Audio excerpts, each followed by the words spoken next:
Si dans notre temps on ferme les églises, dans le temps de nos enfants, qu'est-ce qu'on fera? On tuera les pasteurs. Vous savez, Caïphe a dit quelque chose. Il est préférable qu'un homme meure pour que toute une nation ne périsse pas. Je crois que notre nation périt parce qu'il y a des hommes qui ne meurent pas. Il n'est pas que ce qui est normal aujourd'hui est très anormal. Il y a une génération qui progressivement accepte cela. Même prêcher l'évangile, c'était anormal à une certaine époque. Passer une semaine sans avoir converti quelqu'un, c'était anormal. Même pas être baptisé du Saint-Esprit, rempli du Saint-Esprit, c'était anormal. Il y a une époque où ce qui est normal aujourd'hui est très anormal. Si dans notre temps, les francs-maçons ferment les églises, fermer l'église aujourd'hui est encore beaucoup plus prioritaire pour notre gouvernement que libérer notre ville de la poubelle. Si dans notre temps on ferme les églises, dans le temps de nos enfants, qu'est-ce qu'on fera? On tuera les pasteurs, on tuera les chrétiens. Sur le regard passif de la plupart d'entre nous. Vous savez, Caïphe a dit quelque chose. Il est préférable qu'un homme meure pour que toute une nation ne périsse pas. Je crois que notre nation périt parce qu'il y a des hommes qui ne meurent pas. Notre christianisme est trop stérile pour pouvoir amener cette nation dans l'éternité en Christ. Vous savez ce que nous voyons aujourd'hui, comment nous voyons Satan prendre nos enfants. Nous voyons de plus en plus comment les familles n'ont plus le contrôle sur les enfants. La plupart des parents seraient surpris si on leur disait ce que font leurs enfants. Nous nous sommes déresponsabilisés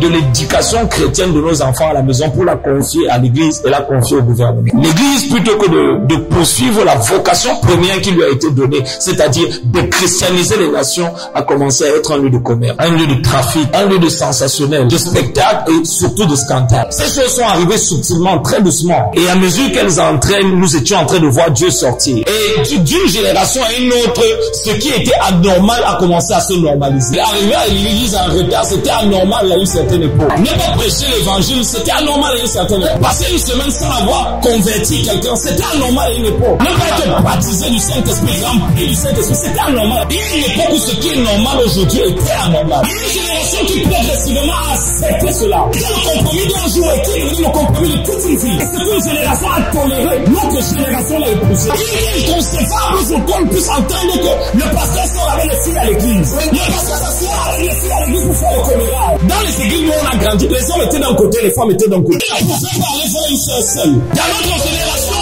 on peut aujourd'hui un frère et une sœur dorment dans la même maison, ils ne sont pas mariés. Notre génération, si c'est toléré, la génération n'a su les épouser. Et la génération n'a su les consolider. C'est devenu une habitude. On a cessé d'appeler ça péché et on a commencé à appeler ça, on est dans l'ère du temps. Pourtant, ça n'a pas commencé comme ça. Il y a une époque, frères et sœurs, lorsqu'on donnait les témoignages à l'église, lorsqu'on prophétisait à l'église, tout le monde était à genoux. Parce que ça, Dieu était en train de faire. Mais la foi prophétique sortait avec une telle puissance. Personne n'avait envie de venir prendre l'offrande du prophète et la donner. Parce que dès que la voix de Dieu commençait à faire, la solennité de sa voix faisait en sorte que tout le monde commence à se courber. Aujourd'hui, quand on prophétise, les voleurs font les offrandes, les prostituées font les offrandes. Ça n'a pas toujours commencé comme ça. Ça ne s'est pas toujours passé comme ça. Il y a une époque où quand les gens prenaient le micro, une sœur conduisait à la loge de l'adoration, on n'avait plus envie d'écouter le message. Elle nous avait amené tellement loin. On avait senti Dieu, on avait entendu Dieu, on avait été brisé par Dieu. Aujourd'hui, s'il te plaît, viens chauffer la salle en attendant que le pasteur arrive, que le one-man show commence. Il y a une époque, les gens ne tombaient pas. Les histoires qu'on tombait là, c'est venu tout récemment. Mais c'était une église solide. Quand on appelait quelqu'un ancien, c'est pas parce qu'il avait les cheveux blancs. C'est pas parce que c'était un papa qui était resté longtemps à l'église. Et on dit que non, on peut pas te faire asseoir avec les enfants. On doit quand même honorer ton statut de vieillard. Il a aussi été ancien à cause de sa maturité spirituelle. Le témoignage qu'il a donné